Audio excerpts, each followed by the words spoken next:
Krishna e Arjuna, acomodados como extraordinária quadriga, puxada por cavalos brancos, soavam sobre búzios transcendentais.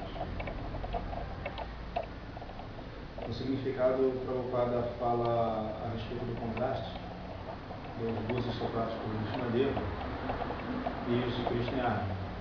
E essa observação feita por Prabhupada está no verso antes, eu li o 13 e o 14, e essa observação foi feita em cima do 12. Então Bhishma, o grande e valente patriarca da dinastia Kuru, o avô dos combatentes, soprou seu búzio bem alto, produzindo um som parecido com o rugido de um leão, dando a alegria do Vedanta.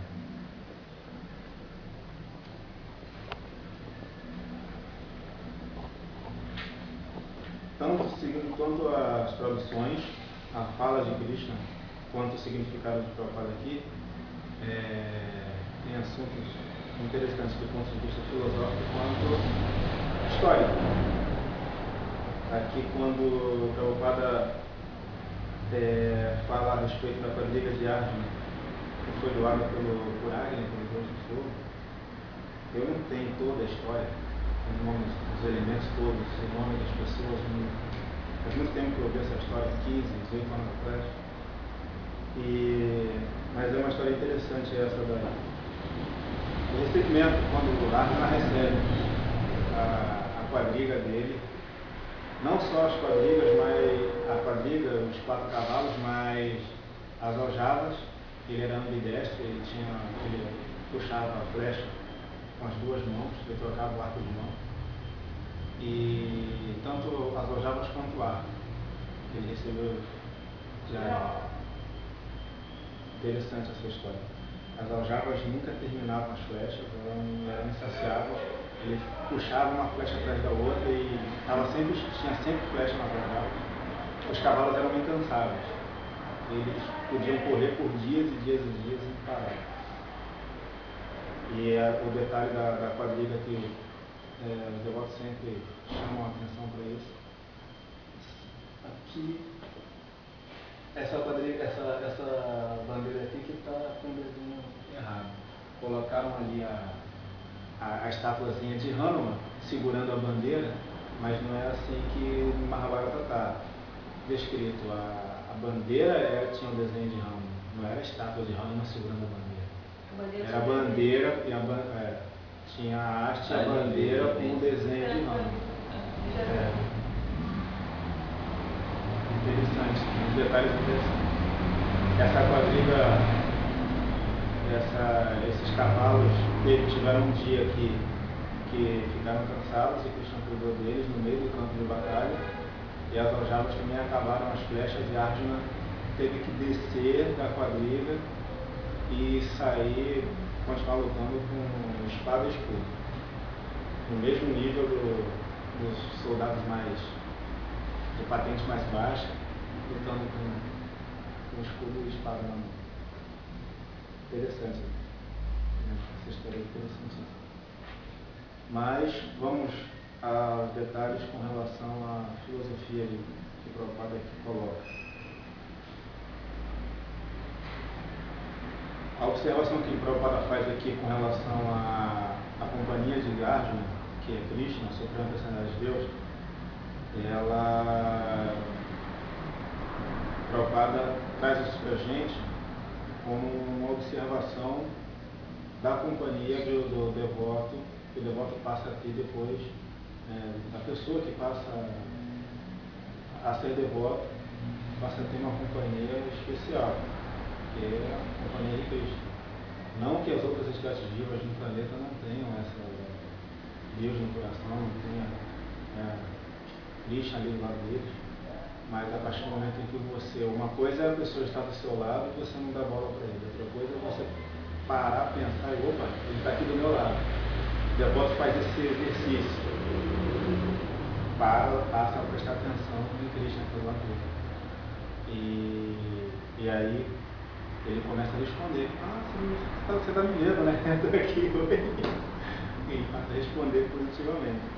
E essa observação de Prabhupada, ela é interessante tanto desse ponto de vista filosófico para a gente, quanto para o Arjuna lá na história, Mahabharata na Índia, alguns milhares de anos atrás, que ele tinha do lado de lá pessoas que eram parentes e que estavam lutando pelo trono contra ele e que, pelo fato dele estar com Krishna do lado, ele já tinha batalha ganha. Mas eram observações que nós estamos fazendo aqui, uma observação, um olhar terceiro. Ele lá dentro da situação, vendo aquilo, as peças montadas, aquela situação toda, ele não estava percebendo isso. Krishna teve que falar o Bhagavad Gita inteiro para ele se dar conta disso. E mais ou menos a nossa situação diante do mundo, diante dos nossos desafios, diante do que a gente, né, tanto a parte material, que corresponde às nossas responsabilidades, ao nosso corpo, à nossa situação específica material no planeta, quanto a parte espiritual, que a gente busca a elevação da alma e da mente. Essa observação é interessante por isso, porque cada um de nós, e essa é uma analogia feita por várias outras linhas, né, de filosofia hindu, cada um de nós se comporta diante do mundo como Arjuna ali na batalha. Porque às vezes nós temos contra nós pessoas, situações, e que nós nunca acreditaríamos que isso fosse acontecer, pode, né? E ter que ir contra, de repente, uma coisa que você goste, alguém, ou você deixar de fazer uma coisa para fazer outra, ou ter que fazer uma coisa que está sempre adiando, porque você não gosta, mas tem que fazer, é a sua responsabilidade. É exatamente a situação de Arjuna diante da família, diante dos guerreiros no campo de batalha, é exatamente a nossa situação no mundo material diante do que a gente tem que fazer. E se nós temos Krishna do nosso lado, não tem que ter medo. Não é para ficar com medo, não é para achar que de repente vai perder, achar que a coisa não vai acontecer. Não, Krishna está do lado. Essa pedra já foi cantada. Krishna lá na frente mostra no 11º capítulo, né? Isso aqui, ó, já está resolvido. Você é só uma peça, uma ferramenta minha para fazer se cumprir, que já é óbvio. Não tem que ter medo, tem que ir lá e fazer isso aqui. Essa observação de Prabhupada, trazendo para a filosofia, para usarmos na nossa vida, é interessante. E Bhishma Deva, esse personagem que Prabhupada fala aqui, significado eu li o verso anterior, para fazer sentido aqui, a observação de Prabhupada. Bhishma Deva, patriarca da família, voltando para a parte histórica da fala de Krishna aqui, ele era o avô, bisavô dos Pandavas, bisavô carnal de Arjuna, dentro da história do Mahabharata, dentro da história da Índia, né? E até certo ponto, todos lá acreditam, mas aqui no Ocidente precisa de mais elementos para provar, mas acreditamos que assim seja. Bhishma Deva, ele tinha ele não era qualquer um, é uma pessoa interessante, uma pessoa singular, que ele sabia de quem se tratava, sabia quem era Krishna, sabia o que estava acontecendo, ele era uma pessoa que não queria, ao mesmo tempo que ele tinha uma consciência elevada, Vaishnava, e tanto que ele optou pelo celibatário, por ser celibatário, o celibato.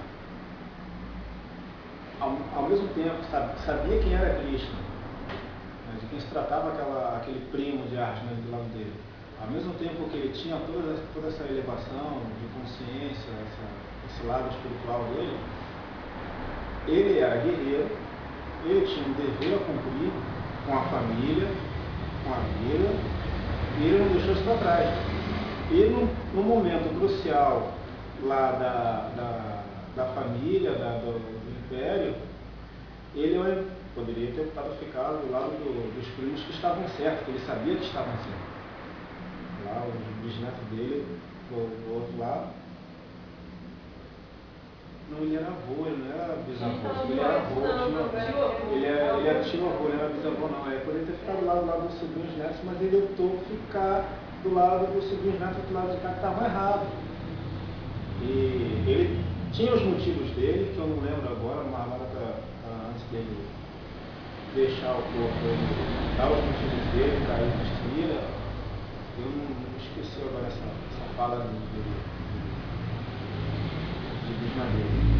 Mas ele não era uma pessoa comum, ele não era alguém descartável, mais um soldado no campo de batalha. E por que Prabhupada dá atenção só a ele, só fala dele, não? E por que Krishna primeiro, não? Fala, na verdade essa fala aqui do Bhagavad Gita também é a fala exatamente de Krishna.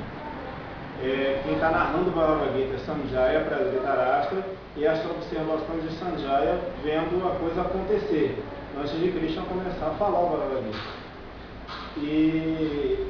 E aí essa observação de Sanjaya, e depois Prabhupada tocar nesse detalhe aqui, é importante porque Bhismadeva não era qualquer um.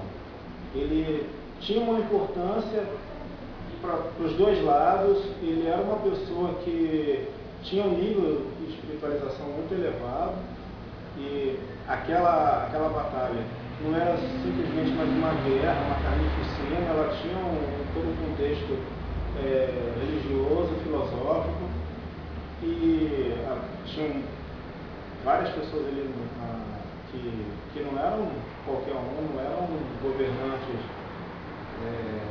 déspotas, pessoas ruins.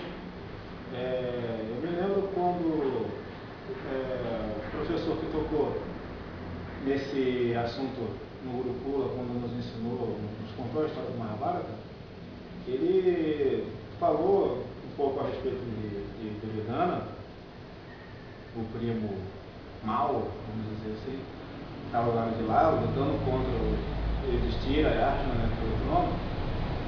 Ele não era um rei ruim, ele não era um governante ruim, ele não era uma pessoa, digamos, quando a gente pensa em alguém ruim, vamos hipotetizar, um George Bush, a 10ª potência, ele não era isso. Ele era uma pessoa, ele era um bom governante, os súditos deles gostavam dele. As pessoas não passavam fome, as pessoas tinham saúde, as pessoas tinham uma vida boa no governo de Duryodhana. As pessoas não reclamavam de Duryodhana. O problema de Duryodhana e dos irmãos dele, e consequentemente de toda a corte dos irmãos dele, que ele só tinha 100, né? Irmãozinhos, o problema ali era um problema específico com relação à questão espiritual. Ele estava fazendo um governo materialista. Não era um governo ruim, um governo ladrão, era um governo materialista. Ele não dava atenção para jáguias, para sacrifício.